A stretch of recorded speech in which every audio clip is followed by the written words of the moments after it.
Thank you. And So- Mr. Chair, lastly, may I confirm if the chairman made an announcement that Mr. Saldico will not be invited? Yes, as you know, you have been a congressman for many years. There's what we call interparliamentary courtesy. We do not invite or summon members of Congress in the same manner that they don't invite senators to their hearings. So mas importante pala yung yung tradisyon kaysa sa sa kapakanan ng bayan, Lacson. Parang may pinoprotektahan ka talaga.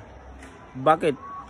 Kasi pag napapunta dyan si Saldico, madadamay yung pinsan ng amo nyong untouchable na si Romualdez.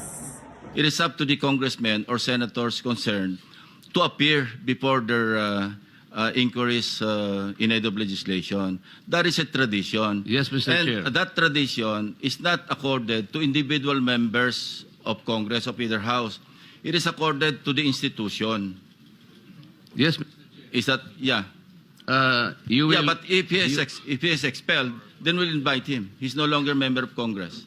Representative Chanco was not expelled, Mr. Chair, but Yes, but he is When he was voluntarily invited, he is voluntarily appearing before the committee. yes, but there was an invitation. No, we did not extend any invitation to. I was the one who invited him. Well, I was the chairman. You can speak for yourself. Yes, that's why. He can be invited. There is no violation of interparliamentary. Anyway, that's water under the bridge. He will appear, I think, anytime now because he was informed by Senator Ejercito. So can we just proceed? We have a long Sinasabi ko day. po yung tungkol kay Mr. Saldico. All Kung right. sakaling halimbawa nandito siya, we can invite him. Okay. Okay, thank you. No issue there. Ano ba kasi ang problema pag i-invite si Saldico? Wala naman sa Pilipinas yun eh. Invite nyo lang naman. 'Di ba? At least may formal invitation.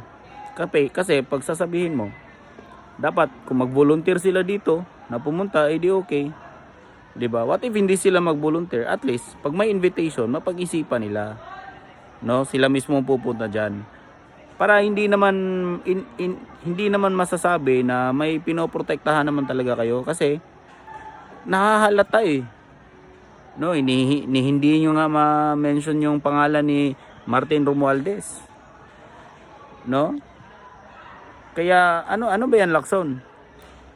Binoto kita noon nung tumakbo kang presidente. Hindi ako bumuto kay Bangag noon eh. Tapos ngayon nagiging tuta ka. Akala ko ba champion ka ng anti-corruption? Banggitin mo lahat, banggain mo lahat.